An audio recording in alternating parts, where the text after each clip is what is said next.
Today on Hot Type, secret night flights, kidnap, terror suspects, and torture in foreign prisons. No, it's not a spy movie. It's all part of a secret CIA program uncovered by British journalist Stephen Gray in his new book, Ghost Plane. I mean, they were sending these people to be interrogated. They were, they knew they wouldn't be treated with kid gloves, and that's what they wanted. One, two.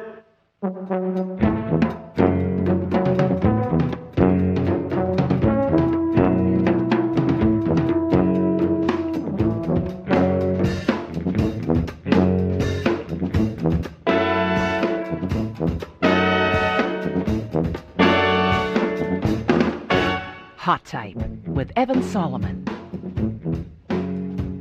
By now we all know the details of the Meher Arar case, how the CIA snatched him, put him on one of their secret planes, and flew him to Syria, where he spent 10 months in prison and where he was tortured. But Arar's case is hardly singular. There are literally hundreds of people who have been snatched by the CIA, put on secret flights, and sent to places where they've been interrogated and tortured. And the man that exposed this whole dark program to the world is a journalist named Stephen Gray. You know, rendition has been used for years in the United States as an actually illegal way to snatch criminals from foreign lands and bring them into American courts. So rendition wasn't exactly a secret thing.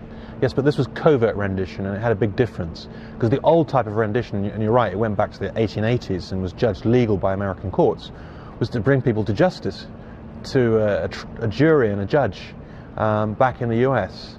But what we're talking about here is it was a secret program that began about 1995, and that was about sending people not to justice but to another country. It was about outsourcing the detention and also sometimes interrogation of the prisoners. And it was conducted in secret. They announced publicly these other renditions that brought people back to justice.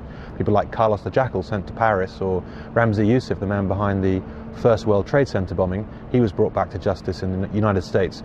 And whatever you think about the method he was captured by, snatched, kidnapped, whatever, at the end of the day he was brought to a normal trial held in public, and the evidence against him could be heard. He had a chance to defend himself. A free court, a free trial. Right, and these people here, they had no chance to defend themselves. Right from the word go, this program began in secret in 1995, and one of the biggest renditions that took place under President Clinton was 5 people who were taken to Egypt, and of those, 2 were hanged without trial. And all of them were severely tortured. So they knew from the get-go, really, that they were sending people to be tortured. By the time you get wind of it, post-2001, September 11th, this is kicking into high gear. Tell us what the CIA is actually doing. Right, well, if you remember, after September the 11th, everyone said, this is a big surprise, we've got to think of new methods to tackle terrorism, we've got to think out the box, be creative. But they weren't. I mean, they chose a program that was existing already and beefed it up massively, to the point where hundreds of people were then rendered. And the difference was now, they weren't just sent to places where there were kind of arrest warrants out for them, countries that wanted them. They were sent all over the place. They were sent in greater numbers, and they were also sent to new countries that perhaps would have been considered completely unacceptable before. I mean, we're talking now of countries including Uzbekistan, a country run by an ex-communist dictator, Karimov, that boils prisoners alive, and a country like Syria, which is, to all intents and purposes, an enemy of the United States. And yet this was a country we were now entrusting our prisoners, and had a country with very famous torture techniques, largely outlined by the United States. I mean, they've been the most compelling evidence about the way Syria treats its prisoners actually comes from the US government. But this is still extraordinary. I mean, I know the enemy of my enemy is my friend, but how does the CIA talk to the Syrian government and say, please, we're going to flip a prisoner to you, and this is what you're saying, you torture him, get some information, flip that information back to us? Well, I don't think they ever said, please torture him, but they wanted these people interrogated, and interrogated very intensively, to get as much intelligence as possible. And they knew that a country like Syria and Egypt would certainly interrogate them very thoroughly. In the book you write that this went up to the very highest levels, Condoleezza Rice, George W. Bush, that they actually were aware of this CIA program of extraordinary rendition, of taking prisoners and sending them to these countries where most groups like Amnesty International were aware that torture would take place. Yes, absolutely. Now, you know George Bush has gone on record to say, we will not send someone back to a country who say they will torture them. Right? And that's the key word. They say they won't torture. What is wrong with that defense? Well, there are things that people like President Bush say in public, and there's things that he knows to be true, or he doesn't bother to ask anyone about. But is it a legal technicality that allows him to say what we're doing is not illegal? It's a legal fig leaf. I mean, they know full well that's their defense all the way along. That's been the kind of legal justification. What the lawyers have said, well, you can get away just about with this program if you get this guarantee they won't be tortured. But, you know, that guarantee is based on the premise that it's credible. I mean, if it's not credible, then there is no legal protection, because it's all about your knowledge of what's going to happen to these people. I mean, they were sending these people to be interrogated. They were, you know, they knew they wouldn't be treated with kid gloves, and that's what they wanted. Now, we all know the Meher Arar case, but let's just paint a picture of this program, the program you call Ghost Plane Program, but people know as Extraordinary Rendition. Just tell us the story of one shocking case to illustrate how this thing actually works. Okay. Well, let's take the case of Ibn al-Sheikh al-Libi. He was a camp commander in Afghanistan, one of the senior people under bin Laden. So definitely a very important suspected terrorist. He was captured on the Pakistan border, December 2001. At the time, perhaps one of the most important prisoners they'd captured so far. He was taken to Bagram Air Base, just north of Kabul, and he was questioned by the FBI in a normal fashion. Then a decision was taken at a very high level to hand him over, and he was literally snatched from the hands of the FBI, and this is according to the testimony of the FBI people involved, right, into the hands of the CIA, put in a box, literally wrapped up in a box, and flown to Egypt. And in Egypt he was interrogated, and guess what he came up with? Some very interesting intelligence. It actually said that the Saddam Hussein was training Al-Qaeda. It was information they wanted, and it was used by, it was fed up the chain, it was used by Colin Powell before the United Nations to justify the war on Iraq. And Colin Powell referred to the fact that it came from a detainee under interrogation, but he never said that this was intelligence that had been obtained under Egyptian interrogation methods, i.e. torture. How do you know he was tortured?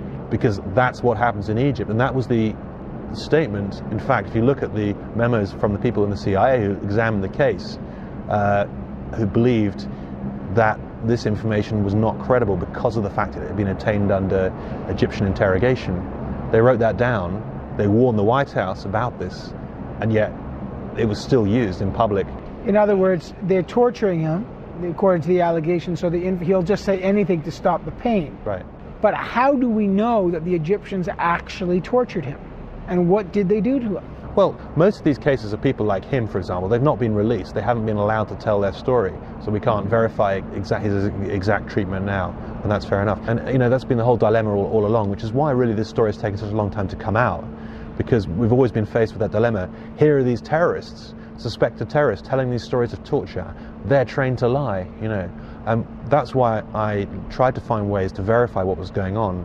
Well, that's it. I mean, that's the key question. Yeah. One of the people, they come out and they say, well, I was tortured by the Americans, and is it fair to say, you know, when the administration says you can't trust these people, they are suspected terrorists, there's no marks on them, this is a pack of lies as part of a propaganda war against the United States of America. How do you respond? Well, I mean, the most important thing they've tried to keep secret was the very program itself, that they were transferring people to these places, because they know full well from their own evidence, published evidence, the way people treat people in these countries. So one of the first things I did was to try and verify the accounts of rendition. But what I did was to take the accounts of people, and it was when I got into discovering this secret airline that moved people around and got hold of flight plans of their planes, tens of thousands of flight records. I was able to see that there are descriptions, exact times and dates of when they were moved from one country to another, matched exactly the flight plans that I had. That was a key part of showing that they were, you know, that their stories were absolutely credible. And it was very interesting. You know, I'm still waiting. There's bound to be prisoners that do make things up, but out of all the accounts I've looked at, I've never found one that didn't match up, where the prisoners were not telling something straight here. All right, when we come back, Stephen Gray will give us more details about the CIA's secret rendition program. You don't want to miss that, so stick around.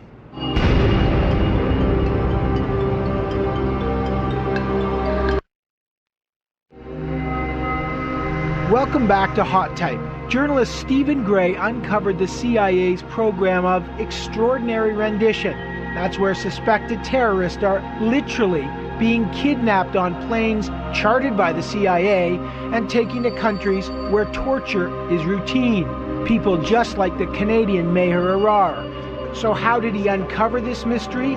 Well, the key to it all begins with the planes themselves.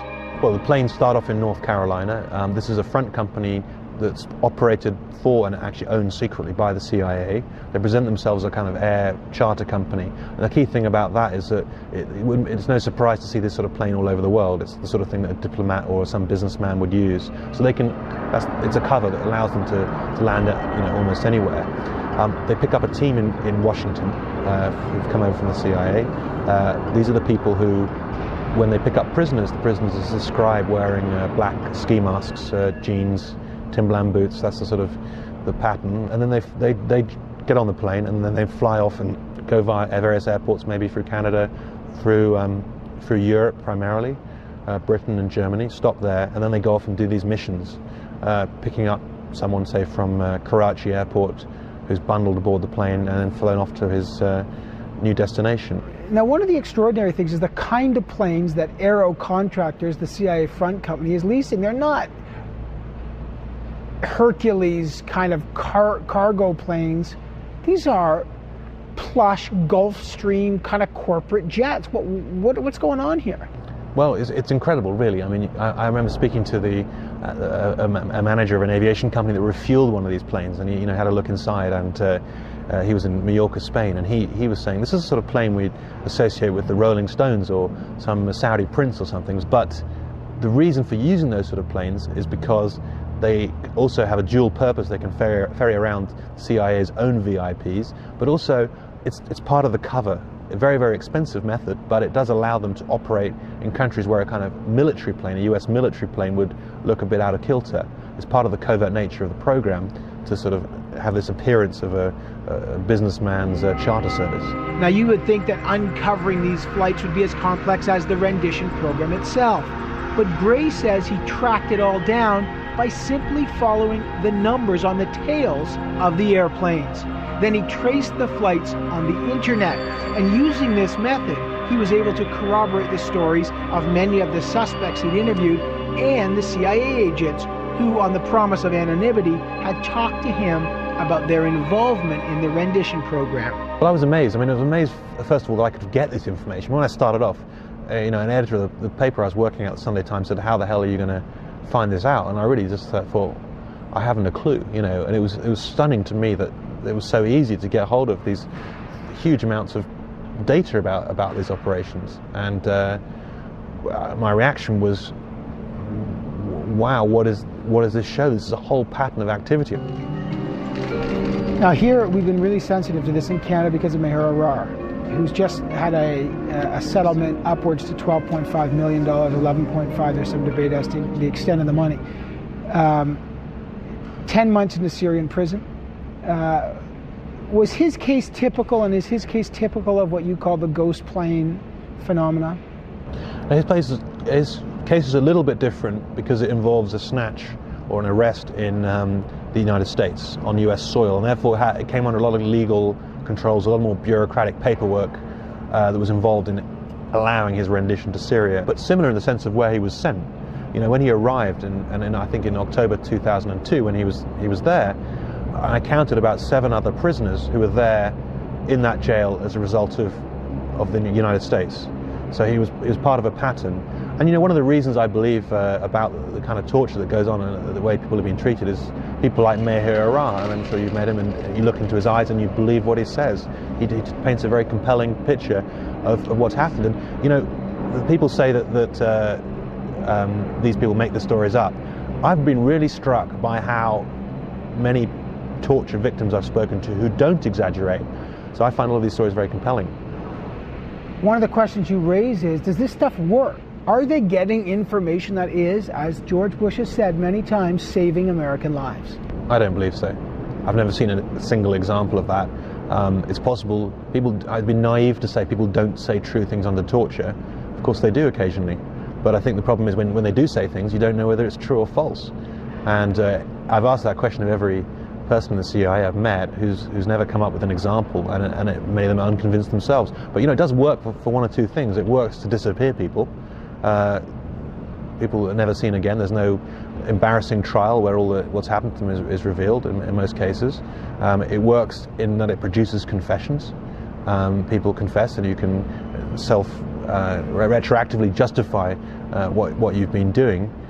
I think many people in the agency hope they would get useful information out of these transfers, but it's not shown to be the case. And you talk about 90 cases in this book. Yeah. What percentage of those 90 people have been proven to be guilty of the things that they were alleged to have been part of, and what part of them have been like Meher Arar, wrongfully tortured and therefore exonerated and maybe one day compensated? Well, none of them have been proven to be involved in acts of terrorism, and the whole point is they're not brought to trial. None of them? None of them. I'm not saying they aren't terrorists. I'm not saying the majority of them aren't terrorists. I don't know. I just happen to believe that the way to test the evidence against people is to bring them to trial, and let's hear the evidence.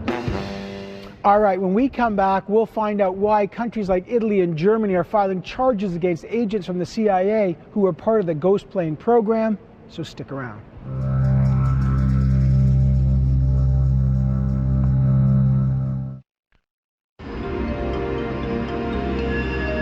Welcome back to Hot Type.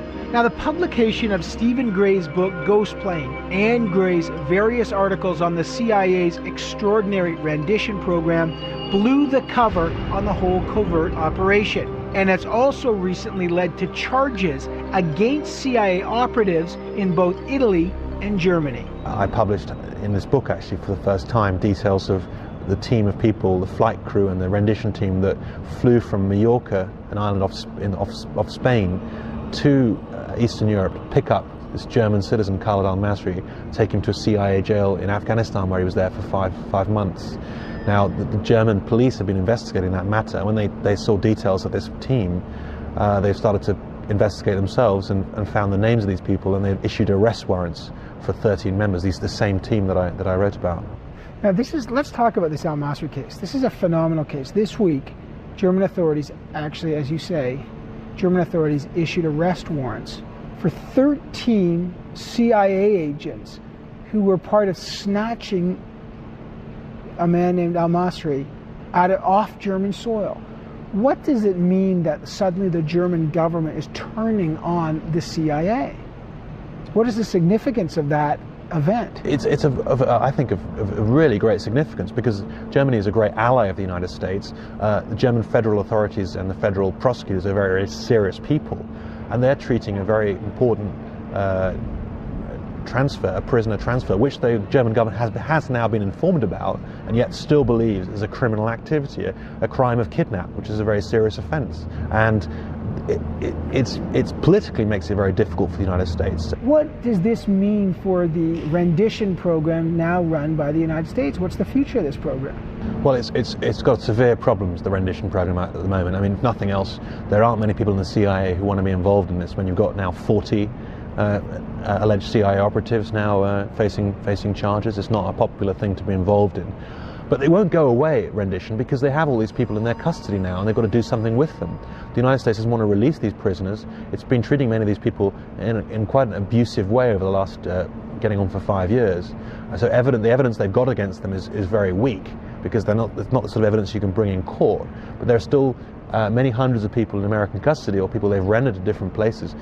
So unless they release these people, they're going to have to find somewhere to send them. So they're kind of stuck with the rendition program for some time to come. Now, one of the things, we talk about extraordinary rendition and what these people went through, but in the name of national security, the U.S. government and other governments have said, look, secrecy is important. Even judges in these cases have said, we're not interested in exposing the methods of our CIA and our intelligence service, because lives depend on this and security depends on this. Where do you draw the line between exposure and the need for security?